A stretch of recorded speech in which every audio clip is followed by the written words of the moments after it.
네, 오늘 이재명 더불어민주당 당대표의 검찰 측의 터무니없는 2년형 구형에 따라서 저희 더불어민주당 검찰독재대책위원회는 긴급 기자회견을 갖고 오늘 당의 입장을 많은 분들께 좀 전달을 하고자 합니다. 오늘 주된 내용들은 준비된 위원님들께서 기자회견을 진행을 하시고 저희가 공식 기자회견이 끝나고 난 뒤에 질의응답은 밖에서 받도록 하겠습니다. 우선 간단하게 말씀드리자면 이재명 당대표에 대한 공직선거법 결심 공판은 이 잣대를 그대로 들이댄다면 과연 윤석열 당시 대선 후보는 검찰이 생각하는 대로 혐의가 없었을까? 이런 질문을 되돌려 드릴 수밖에 없습니다. 사건을 조작하고 정치 검찰임을 자명하게 밝힌 그런 구형이 아니었나 생각을 합니다. 세상 일은 조작할 수 없습니다. 반드시 사필 규정, 모든 사실들은 명명백백하게 밝혀질 것이라고 믿습니다. 준비된 기자회견 진행을 하겠습니다. 고맙습니다. 오늘 서울중앙지법 형사합의 34부에서 이재명 대표에 대한 공직선거법 결심 공판이 있었습니다. 사건을 조작한 검찰이 터무니없이 징역 2년을 구형했습니다. 납득할 수 없습니다. 검찰은 이재명 대표 공선법 사건에서 억지 기소, 진술 조작, 공소장 변경, 방어권 침해, 객관 의무 위반 등 상상을 초월하는 불공정 불법 수사와 기괴한 말과 논리로 이재명 대표를 말 그대로 사냥했습니다. 개인적으로 좀 알았냐는 질문에 시장 재직 시절에 몰랐다고 대답한 것이 도대체 공직선거법 어디에 위반되는 것일까요?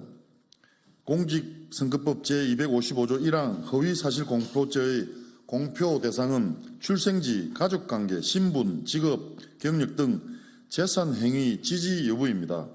시장 재직 시절에는 몰랐다는 것은 인식, 의식, 기억에 관한 것이고 위공표 대상 범죄에 해당되지 않음을 검찰도 당초 조사 시에 알고 있었습니다.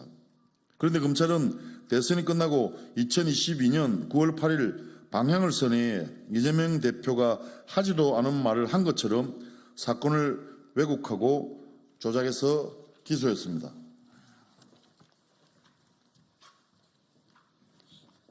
검찰은 시장 재직 때에는 김문기를 몰랐다는 말은 김문기와 지속적으로 만나고 수차례 보고를 받는 등 업무를 보좌받은 사실이 없었고 호주, 뉴질랜드 출장 과정에서 김문기와 골프를 하지 않았다라는 의미라면서 기소하고 모른다는 행위에 속한다며 단어의 사전적 의미를 변형 왜곡시키고 하지도 않은 말을 했다며 기소했습니다. 억지 기소입니다. 누구나 알 수 있듯 안다, 모른다는 행위가 아닌 인식과 의식, 기억에 해당하며 이것은 공선법이 대상으로 삼는 사실에 관한 공표라고도 할 수 없기에 그것이 허위인지 여부를 따질 필요도 없이 적용 대상이 아닙니다. 도대체 무엇이 공선법 위반이라고 기소한 건지 특정해달라고 2년여 재판 과정에서 검찰에 계속 묻지 않을 수 없었고 검찰은 본인들이 생각해도 공소 내용을 더 이상 유지하기가 힘들다고 판단한 건지 재판이 끝나갈 무렵인 2024년 6월 11일에서야 공소장을 변경했습니다. 그런데 바꾼 공소장 또한 검찰에게 필요한 말만 추려 맥락에 맞지 않게 작성되었으며 여전히 법리상으로도 죄가 성립할 수 없습니다. 검찰은 이번에는 듣도 보도 못한 생소한 단어까지 들먹이며 시장 재직 시에는 김문기를 몰랐다고 한 말은 김문기와 교유 행위가 없었다라고 한 것이라며 공선법 위반이라고 우겼습니다. 검찰이 부디 법률과 원칙 그리고 상식에 기반했으면 좋겠습니다. 윤석열 대통령이 부인의 명품백 사건에 대해 박절하지 못해서 생긴 일이라며 남들이 잘 쓰지 않는 단어를 쓴 것처럼 검찰은 이재명 대표 재판에서 교유행위라는 국어사전에 등재조차 되지 않는 이상한 말을 씁니다. 교유와 행위를 합해서 뭔가 범죄에 비슷한 일이 일어난 것처럼 보이게 하려는 꼼수이며 동시에 기본적인 우리말 구사 능력조차 부족한 자기만의 세계에 살고 있는 사람들이라는 것을 보여줍니다. 이렇듯 무리한 기소를 하다 보니 검찰의 전제 사실과 설명이 장황한 것입니다. 이것으로도 부족해 일부 증거물은 수사 기록에 편철도 하지 않고 가지고 있는 사실이 재판 과정에서 들통났습니다.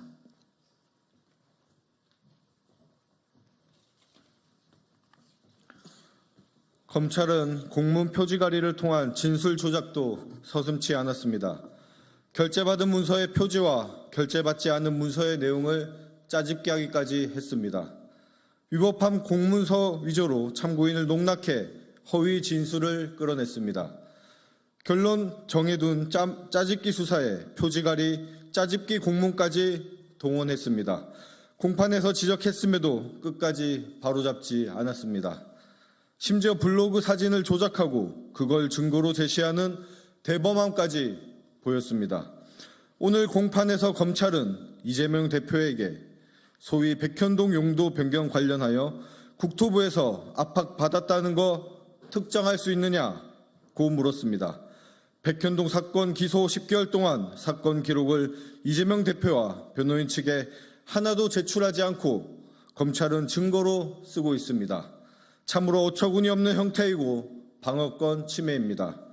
지난 6월 14일 공판에서 권모 전 성남시 교육문화환경국장은 이 대표 측과의 주신문에서 당시 일선 공무원들로부터 용도 변경 문제로 중앙에서 성남시 공무원 직무유기로 문제 삼을 수 있다는 소문을 들었다고 하여 국토교통부의 부지 용도 변경 압박이 있었다는 이재명 대표의 주장을 뒷받침하기도 했습니다. 또한 김모 언론사 기자도 당시 분위기와 정황을 증언했습니다. 백현동 용도 변경 관련해서 국토부뿐만 아니라 청와대, 총리실, 행안부에 이르기까지 요구가 있었고 감사원까지 동원하여 매각 지연에 대한 감사를 실시했던 것이 사실입니다. 당시 이재명 성남시장은 국가균형발전특별법, 지방자치법, 국가정책사업에 관한 정부의 공문 등 법률 요구로 조치한 것이 사실입니다. 하지만 당시 상황에서 협박으로 느꼈다는 것은 사실이나 행위에 관한 것이 아니고 의견, 판단, 그리고 해석에 관한 영역입니다.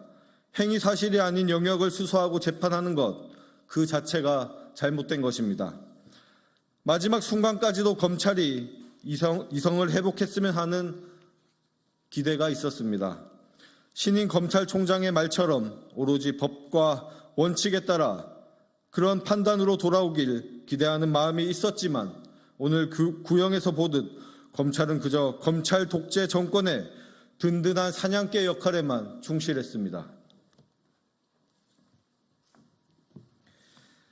정치검찰이 온갖 불법적이고 불공정한 수사를 해놓고 뻔뻔하게도 무도한 형량을 구형했습니다. 공작 수사를 통한 정치 탄압입니다. 법기술을 써서 법을 왜곡시킨 검찰 독재의 끝판왕입니다. 민주주의와 법치주의의 근간을 흔드는 친위 쿠데타입니다. 검찰 스스로가 사회적 흉기이자 암적 존재임을 선언한 것입니다. 검찰 독재 대책위는 그동안 정치검찰이 저지른 사건 조작에 관해 고발을 검토할 것입니다. 머지않아 정치검찰 해체를 검찰 스스로 재촉한 사실을 확인하게 될 것입니다. 인권과 민주주의의 최후 보루인 법원에서 사건의 진실을 제대로 판단하고 정의롭게 결정할 것으로 믿습니다. 세상 일은 조작할 수 없습니다. 사필 규정할 것입니다. 2024년 9월 20일 더불어민주당 검찰독재 대책위원회.